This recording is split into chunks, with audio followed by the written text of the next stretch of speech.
Dr. Anna Lembke is the head of addiction medicine at Stanford University, and she's the author of the New York Times best-selling book called Dopamine Nation.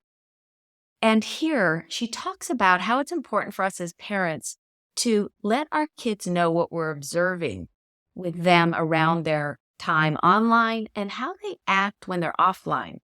We lose the ability to objectively observe ourselves when we're using an addictive substance or behavior. When we reflect back to teens what we observe, and we do that in a calm, and measured way, at a point in time when they can actually hear it, I think it can be very helpful. So that feedback from others, they're not necessarily going to change the behavior in the moment or agree with us, or they're not going to necessarily go, oh, aha, now I'm going to get off of Snapchat.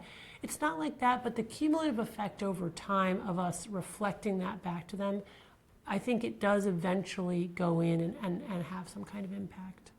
That's why it's so important to have these conversations and raise awareness about the addictive potential of social media and other digital content, because a lot of parents, I worry, are just giving up, right? They're just saying, forget it. I have spent too many attempts to try to get my kid off it. It's over.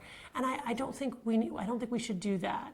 I think, first of all, we have to model what we think is healthy use, right? So I have parents who come in and say, my kid's always on their phone, and in one 50-minute interview, they've been on their phone, and so we certainly have to look at ourselves, model the type of healthy relationship with technology that we want to have and that we want our kids to have.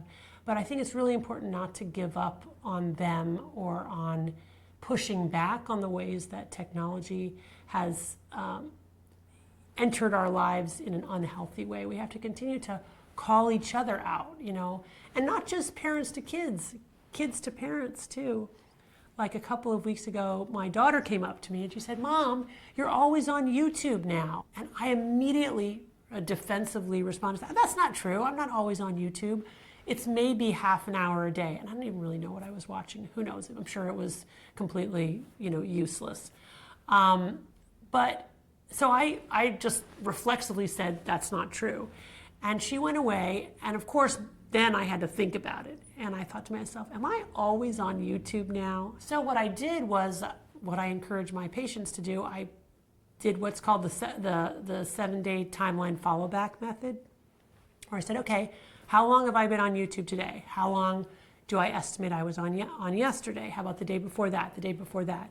Once you get to 7 days, you add it all up, and lo and behold, I could estimate, based on focusing on it a day at a time, that I had been on YouTube about 10 hours in that past week, which was much more than I thought. And that's really the key thing. It's not so much there's no data like what's the right amount of YouTube, what's a healthy amount of YouTube. We don't have that, right? It sort of depends on many different things. Why you're on YouTube, what's your job.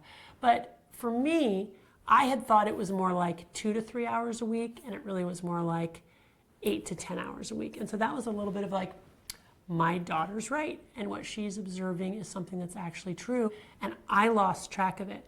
So I think as family members, we can and should hold each other accountable in that way. Thank you for watching this video. We publish new videos every week, so if you enjoy this sort of content, please like and subscribe to the channel.